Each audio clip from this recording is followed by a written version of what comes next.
Is money at the root of what ails us? Who has it? Who doesn't? How we gain money, spend it? And by the way, whose business is it to know these things about us in the first place? The Scottish proverb of shirt sleeves to shirt sleeves in 3 generations seems created to describe the constant churning in our lives. If we are not diligent, we live out another saying: the father buys, the son builds, the grandchild sells, and his son begs. Or at least that is the fear that drives us to achieve, and achieve some more. We never look over our shoulder for fear that poverty is gaining upon such fragile security as we may have achieved. We scramble to stay just beyond fear's reach. America was born in fear. America was born in want, the want of something from which our ancestors fled, the absence of hope for a better life. They fled from a continent stratified in its social structure and fixed in its opportunity for no better than their parents achieved. They fled from being subjects of a monarch to the challenge of being free and citizens of a new world.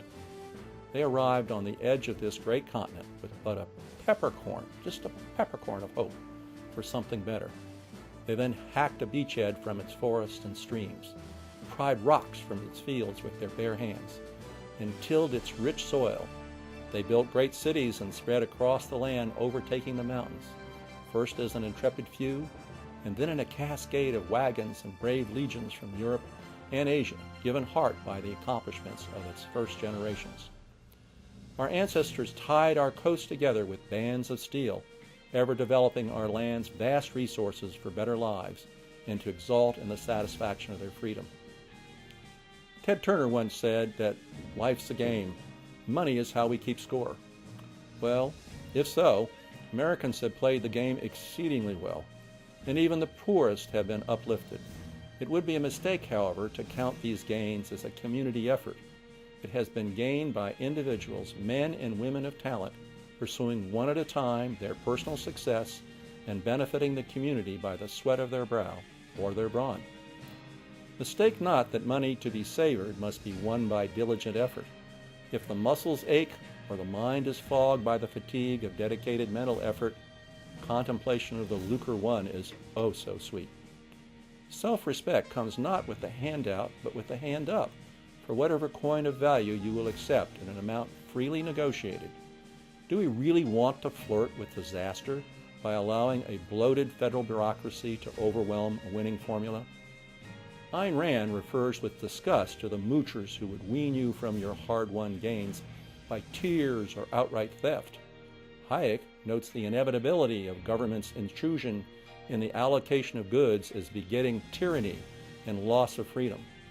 Only Adam Smith's invisible hand succeeds in protecting freedom while providing the mechanism to satisfy the shifting needs of a nation by a process of offer and sale that adjusts the essential needs and even the whims of its people to an ever-changing source of supply. Freedom is what produces the greatest justice, and money is the medium that allows this to happen. Money is but a reflection of those who seek it. If they are solid personal values, it cannot be but good. If they are base, it corrupts. Those with talent and imagination can multiply and create more. Those of poor values and lack of skill will lose it to those without their faults. Money is neither good nor evil. It is, however, in a free society, the greatest tool of creation yet conceived to lift man from all those aspects of life that would cause mankind to fold in upon itself and destroy all that we can be. Ayn Rand puts it thus: money is the product of virtue, but it will not give you virtue, and it will not redeem your vices. Money will not give you the unearned, neither in matter nor in spirit. The man who damns money has earned it dishonorably. The man who respects it has earned it. Money in America is the sum of both our national aspirations and those aspects of our national history we would rather leave behind. We seek a brighter future. Whatever that future, it is clear that we'll progress to it one at a time, agreed on principle or not at all.